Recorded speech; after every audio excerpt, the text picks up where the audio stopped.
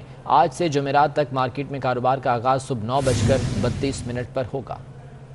چین سے corona vaccine کی مزید 2 کھیپ پاکستان پہنچ گئیں۔ وزارت صحت کے ذرائع کے مطابق چین سے کرونا ویکسین کی 11,95,000 ڈوزز لائی گئی ہیں۔ سائنو ویک ویکسین کی 10 لاکھ خوراکیں لے کر طیارہ اسلام آباد پہنچا، جبکہ کینسانو ویکسین کی 1,95,000 ڈوزز گزشتہ رات پہنچی تھیں۔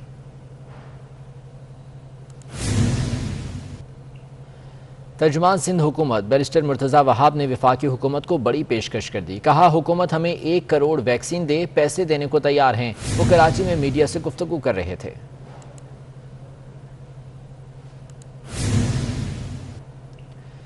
NCOC نے سیاحت پر پابندی میں توسیع کر دی۔ سیاحت پر پابندی آئندہ احکامات تک برقرار رہے گی۔ سیاحت سے متعلق ضروری ہدایات بھی جاری کی جائیں گی۔ NCOC کی جانب سے سیاحت پر پابندی میں مزید توسیع کر دی ہے، جو کہ آئندہ احکامات تک برقرار رہے گی۔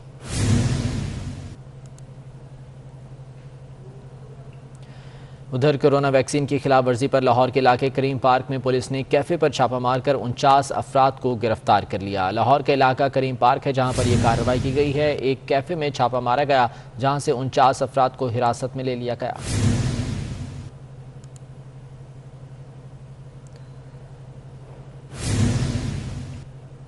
دیگر خبروں میں آپ کو بتائیں کہ بھارتی ساحل سے ٹکرانے والا سمندری طوفان تاؤتے تیزی سے پاکستان کی طرف بڑھنے لگا۔ طوفان ممکنہ طور پر پاکستان کے ساحلی علاقے سے ٹکرا سکتا ہے، جس سے 20 مئی تک گرج چمک کے ساتھ تیز بارش ہو سکتی ہے۔ سمندری طوفان تاؤتے تیزی سے پاکستان کے ساحلوں کی جانب بڑھنے لگا۔ محکمہ موسمیات نے طوفان کی وجہ سے ساحلی علاقوں میں تیز ہواؤں کے ساتھ بارشوں کی پیشگوئی کر دی۔ کراچی، ٹھٹہ اور سندھ کے دیگر ساحلی علاقوں میں تیز سمندری ہوائیں چل رہی ہیں۔ تھرپارکر سمیت کئی علاقوں میں مٹی کے طوفان کی وجہ سے بھی لوگوں کو شدید مشکلات کا سامنا رہا۔ ماہی گیروں کو 3 روز کے لیے گہرے سمندر میں جانے سے روک دیا گیا ہے۔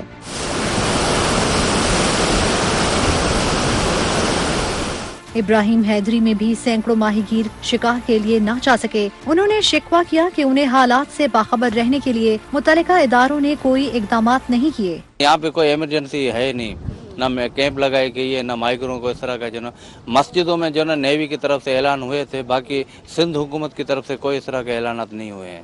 دوسری جانب سمندری طوفان کے پیش نظر کراچی انتظامیہ بھی الرٹ ہو گئی۔ کمشنر کراچی نوید شیخ نے متعلقہ افسروں کے ہمراہ مختلف علاقوں کا دورہ کیا۔ میرپور خاص حیدرآباد میں ضلع انتظامیہ نے عملے کی چھٹیاں منسوخ کر کے ایمرجنسی نافذ کر دی۔ حیدرآباد الیکٹرک سپلائی کمپنی کے عملے کو بھی چھٹیاں نہیں ملیں گی۔ ٹھٹہ میں تمام سرکاری عمارتیں خالی کروا دی گئیں۔ ماہی گیروں نے کشتیاں لنگر انداز کر دیں۔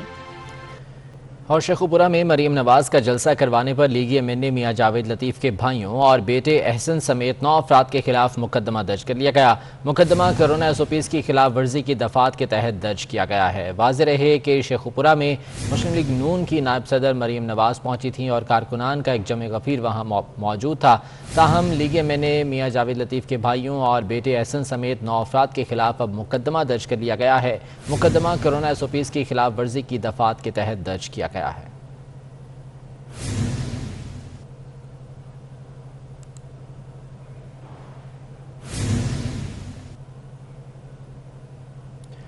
مقدمے میں سٹی صدر نون لیگ میاں منور اقبال، صدر انجمن تاجران ملک پرویز بھی نامزد ہیں۔ مقدمہ کرونا SOPs کی خلاف ورزی کے دفعات کے تحت درج کیا گیا ہے۔ مسلم لیگ نون کی نائب صدر مریم نواز جو کہ شیخوپورہ میں موجود تھیں اور کارکنان سے انہوں نے خطاب کیا، جس پر پولیس کی جانب سے کرونا SOPs کی خلاف ورزی پر مقدمہ درج کر دیا گیا ہے۔ آئینہ ان کو دکھایا تو برا مان گئے۔ امریکہ میں صحافی نے حکومت کی ترجمانی پر سوال اٹھایا جو شہباز گل کو ایک آنکھ نہ بھایا۔ جواب میں صحافی کو نون لیگ کا ترجمان اور نہ جانے کیا کیا کہہ دیا۔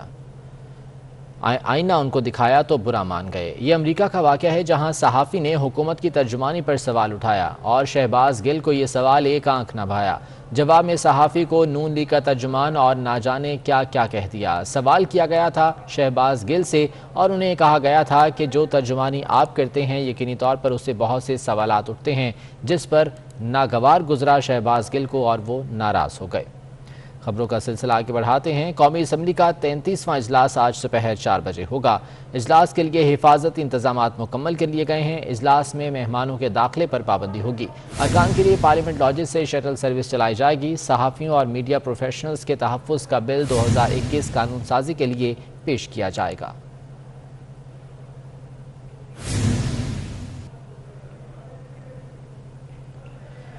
آل پاکستان ٹیکسٹائل ملز ایسوسی ایشن نے بجلی اور گیس کے علاقائی نرخ کا مطالبہ کر دیا۔ پیٹرن ان چیف ایپٹما گوہر اعجاز کا کہنا ہے کہ وفاقی حکومت ٹیکسٹائل سیکٹر کے لیے بجلی اور گیس کے نرخ برقرار رکھے۔ ٹیکسٹائل سیکٹر کے لیے گیس کا نرخ 6.5 MMBTU برقرار رکھا جائے۔ ٹیکسٹائل انڈسٹری کو بجلی کی فراہمی 7.5 روپے فی یونٹ میں جاری رکھی جائے۔ موجودہ نرخ برقرار رکھنے سے ملکی برآمدات میں اضافہ ہو رہا ہے۔ جون 2022 میں برآمدات $30 ارب تک پہنچ سکتی ہیں۔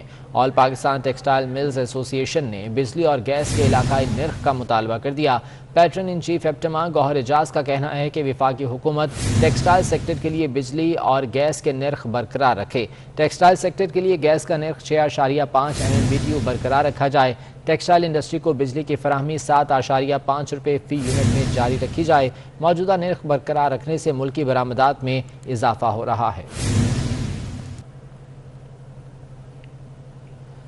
وفاقی حکومت اور کے الیکٹرک کے درمیان معاملات طے پا گئے۔ وفاقی وزیر توانائی حماد اظہر کا کہنا ہے کہ حکومت اور کے الیکٹرک کے درمیان درینہ تنازعات کے حل پر اتفاق پا گیا ہے۔ جلد اضافی بجلی کی فراہمی، ادائیگی کے طریقہ کار اور سبسڈی کا معاملہ حل ہوگا۔ حکومت اور کے الیکٹرک کی جانب سے جلد نئے معاہدے پر دستخط کیے جائیں گے۔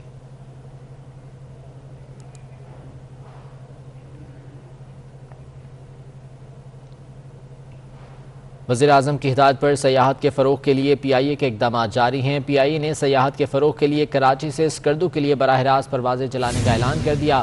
پی آئی اے حکام کے مطابق قومی ایئر لائن نے 18 مئی سے کراچی سے اسکردو کے لیے پروازیں شروع کرنے کا فیصلہ کیا ہے۔